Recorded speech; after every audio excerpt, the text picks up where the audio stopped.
एक बूढ़ा व्यक्ति अपने जीवन के अंतिम पड़ाव पर था। उसका एक बेटा था जो बेहद आलसी और लापरवाह था। पिता जानता था कि अब उसका समय ज्यादा नहीं बचा है और उसे अपने बेटे के भविष्य की चिंता सताने लगी थी। एक दिन उसने अपने बेटे को बुलाया और उसे एक सुंदर सा पत्थर दिया। पिता ने कहा, बेटा मैं चाहता हूं कि तुम इस पत्थर की कीमत पता करो, लेकिन याद रखना इसे बेचना नहीं है। बेटा पत्थर लेकर निकल पड़ा। सबसे पहले वह एक फल विक्रेता के पास गया। उसने पूछा, भाई ये पत्थर कितना का होगा?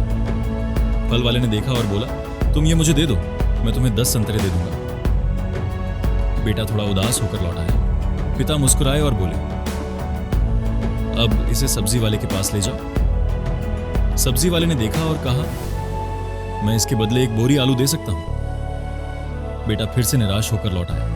पिता ने कहा, अब आखिरी बार इसे एक जौहरी के पास ले जाओ।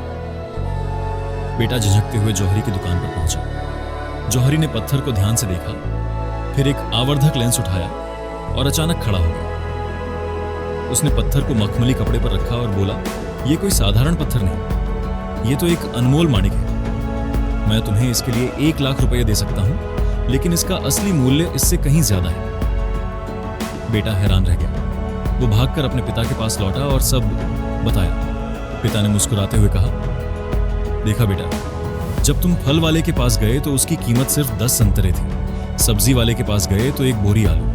पर जब तुम सही जगह सही इंसान के पास गए तो वही पत्थर लाखों का अनमोल रत्न बन गया। जीवन में भी यही होता है बेटा, तुम वही हो जो हमेशा से थे, बस फर्क इतना है कि तुम कहां हो और किन लोगों के बीच हो।